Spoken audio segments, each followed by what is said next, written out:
Hello and नमस्ते everyone. म आज लिएर आइसकेँ क्लास 10 साइन्सको क्लासिफिकेसन अफ इलिमेन्ट भन्ने च्याप्टरलाई। र आज हामी पढ्न गइरहेको छौँ classification of element. Classification of element भनेको के? इलिमेन्टलाई क्लासिफाई गरेर राखेको, अध्ययन गर्नको लागि, स्टडी गर्नको लागि सजिलो होस् भनेर। पहिला यो बुझ्नुभन्दा अगाडि हामी इलिमेन्ट भनेको के हो त्यो बुझौँ है। इलिमेन्ट भनेको के हो त? मैले यहाँ लेखेको छु, element is the purest form of matter that is called element.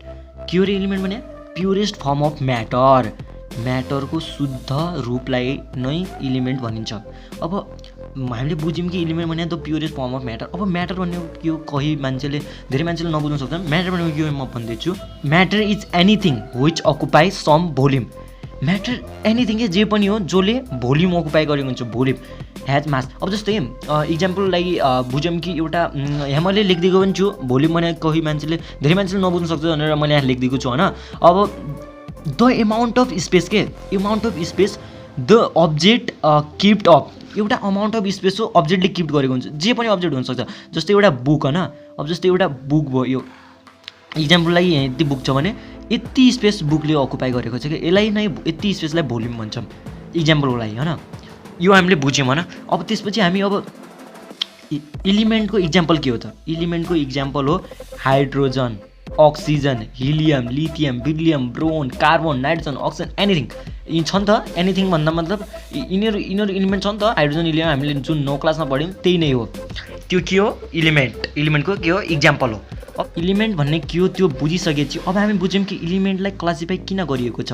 हाम्रो दुनियाँमा धेरै इलिमेन्ट छन् जुन पत्ता लागिसकेका छन्, जुन धेरै विभिन्न स्टेटमा छन् र विभिन्न प्रोपर्टिजमा छन् होइन। विभिन्न प्रोपर्टिजमा छन् तिनीहरू। त्यसैले तिनीहरूलाई अध्ययन गर्नलाई सजिलो होस् भनेर भएको हो यो classify. There are so many elements found in nature.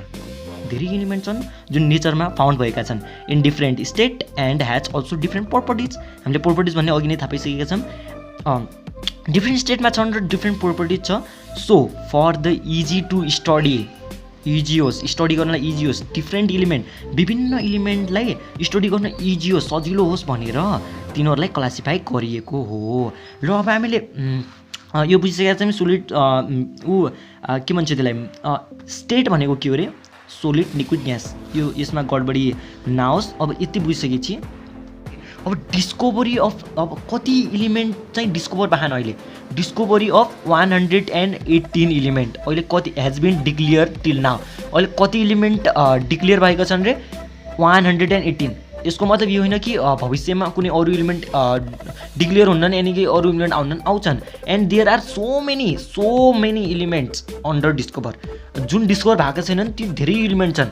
कतिपयजनाले बुझ्न सक्छन् यति डिस्कभर भयो अब यहाँदा धेरै हुन्छ। पहिला 63 इलिमेन्ट थियो मेन्डलिभले डिस्कभर गर्दाखेरि, त्यो हामी अहिले पछि पढ्ने कुरा हो।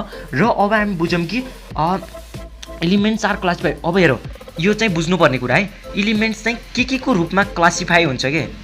यो भनेको चाहिँ इलिमेन्ट्स के को रूपमा क्लासिफाई हुन्छ त्यो भनेको हो। ल यो बुझौँ कि elements are classify as metal, non metal and metalloid. Elements के को रूपमा क्लासिफाई हुन्छ? मेटल, नन मेटल र मेटोलाइटको रूपमा।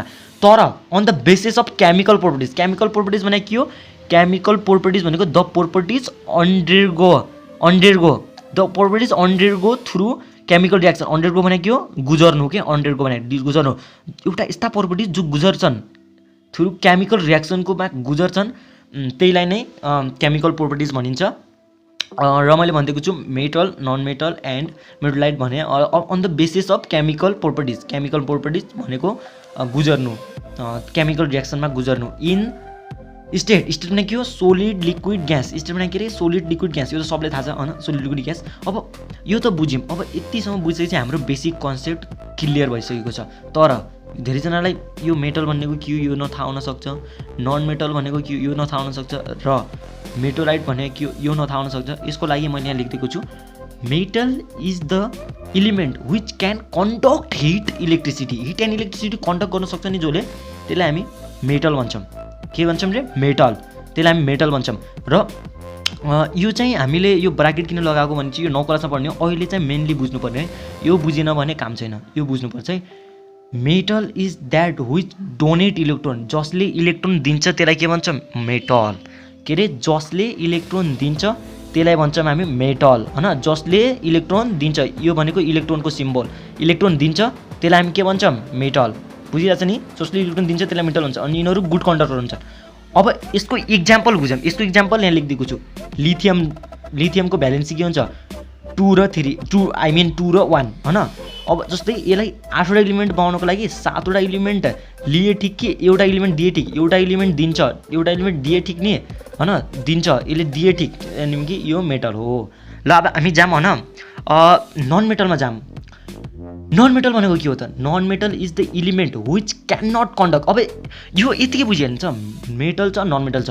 Metal can conduct heat electricity, non metal can not conduct heat and electricity. Metal good conductor, non metal bad conductor. मेटलले electron दिन्छ, non मेटलले इलेक्ट्रोन लिन्छ।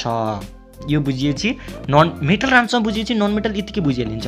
The element which can not conduct heat and electricity and which accept electron, जसले accept electron लिन्छ अनि जो bad conductor हुन्छ त्यसलाई नै भन्छन् हामी नन मेटल। नन मेटल बुझिसकेपछि अब यसको इक्जाम्पल हेरौँ। मैले यहाँ अक्सिजनलाई लगेको छु इक्जाम्पलको लागि। यसको भ्यालेन्सी कति हो 2 र 6। अब यसलाई 8 बन्नको लागि 2टा इलेक्ट्रोन लिए ठिक कि 6वटा इलेक्ट्रोन दिए ठिक? 2टा इलेक्ट्रोन लिए ठिक। अब जसले इलेक्ट्रोन लिन्छ त्यसलाई नन मेटल भन्छ। यसको मतलब यसले 2टा इलेक्ट्रोन दियो, यो नन मेटल हो। यतिसम्म बुझिसकेपछि अब हामी के बुझौँ भने चाहिँ मेटलाइट भने के हो। मेटलाइट अब यति दुईवटा बुझिसकेपछि मेटलाइट त इजी छ बुझ्नलाई, किनभने चाहिँ the element which show the properties of both metal and non. एउटा यस्ता इलिमेन्ट जुनले मेटलको प्रोपर्टिज पनि सो गर्छ, नन मेटलको प्रोपर्टिज पनि सो गर्छ, त्यहीलाई नै भन्छौँ हामी मेटलाइट। अब यति भन्दा नि बुझेन भने चाहिँ इक्जाम्पल सिलिकनको इक्जाम्पल लग्यौँ। भ्यालेन्सी अफ सिलिकन 284 के अरे 284। अब यसलाई 8वटा इलेक्ट्रोन बनाउनको लागि 4वटा इलेक्ट्रोन लिए नि हुन्छ, 4वटा इलेक्ट्रोन दिए नि हुन्छ। दिए नि हुने, लिए नि हुने हो, 4वटा इलेक्ट्रोन त्यो बराबर त हो। यसलाई नै हामी मेटलाइट भन्छौँ। अब हामीले बुझ्नुपर्ने कुराहरू यो क्लासिफिकेसन अफ इलिमेन्टको लागि बुझ्नुपर्ने बेसिक नलेज चाहिँ यो भिडियोबाट तपाईँले पाइसक्नु भएको छ र यो राम्रोसँग यो भिडियो हेर्नुभयो भने तपाईँलाई धेरै सजिलो हुनेछ। अब अर्को भिडियोमा हामी पिरियोडिक टेबल भनेको के हो, मेन्डली मोडर्न त्यो सब चिज बारेमा कुरा गर्नेछौँ। त्यति दिनसम्मको लागि तपाईँहरूलाई बाई बाई।